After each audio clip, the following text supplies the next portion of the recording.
అందరికీ హాయ్ అండి. ఈరోజైతే నేను మా ఇంటి ముందట ఉన్న నా మినీ గార్డెన్‌లో చాలా అంటే చాలా చిన్న గార్డెను.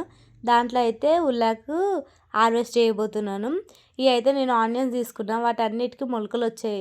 ఎలాగో మొలకలొచ్చాయని చెప్పేసి ఇంక నేనైతే మా ఇంటి ముందట ఉన్న మట్టి బకెట్‌లో అయితే పెట్టానండి. అవైతే చాలా వరకు మంచిగా కాసాయి.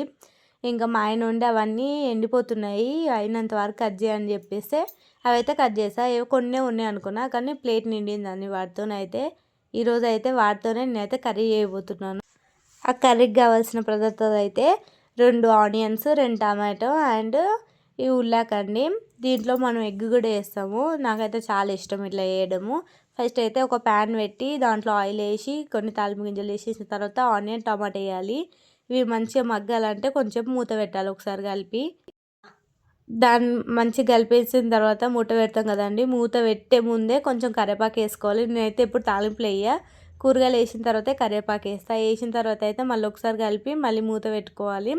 మనకి ఆనియన్, టమాటా మంచిగా మగ్గిన తర్వాత అయితే మనం ఉల్లాగ కోసాం కదా, అది మంచిగా కడుక్కొని దాంట్లో వేసేసి కలిపి మళ్ళీ మూత పెట్టుకోవాలండి. ఇది మగ్గేంత వరకు మధ్య మధ్యలో 1కి 2 సార్లు కలుపుకుంటూ ఉండాలి. అదైతే మగ్గింది అన్నప్పుడు నేనైతే 3 ఎగ్స్ తీసుకున్నాను. 3 ఎగ్స్ బీట్ చేసి అయితే వేసానండి. వేసి మూత పెట్టాను, ఏం కలపలేదు. కాసేపు అయ్యాక చూస్తే అలా అవుతుంది. దాన్ని ఒకసారి కలుపుకొని సిమ్లో పెట్టి మళ్ళీ మూత పెట్టాలి. అది మంచి మగ్గిన తర్వాత కొంచెం పసుపు, అల్లం వేసి దాన్ని మంచిగా మగ్గబెట్టుకోవాలండి.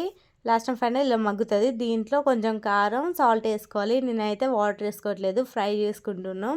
ఎందుకంటే మేము చపాతీలోకి తింటాం కాబట్టి. ఇది చపాతీలోకి కాదు, రైస్లోకి కూడా చాలా బాగుంటుంది. మనమైతే ఎలా తిన్నా చాలా బాగుంటుంది కర్రీ. నేను చపాతీ చేస్తుంటే మా చిన్న పాప వచ్చి అయితే ఎట్లా చేస్తుంది చూడండి. తనకు చాలా ఇష్టం చేయడం, కానీ నేనైతే చేయనియను ఎందుకంటే ఖరాబ్ అవుతుందని. ఫైనల్గా అయితే మా ఉల్లాక్ కర్రీ అండ్ చపాతీ అయితే రెడీ అయింది. ఇంకా మేమైతే మా చిన్న ఫ్యామిలీ అందరం కూర్చొని అయితే తింటున్నామండి. మా పిల్లల రియాక్షన్ చూడండి ఎలా ఉందని అడిగితే ఏం చెప్పట్లేరు. ఇదైతే chapati and onion curry final look ఇలా ఉంది. ఏమాట కావాట. కర్రీ మాత్రం చాలా అంటే చాలా బాగుందండి. నాకైతే చాలా నచ్చింది. ఒకసారి మీరు కూడా ట్రై చేయండి. నెక్స్ట్ వీడియోలో మళ్ళీ కలుద్దాం. బాయ్.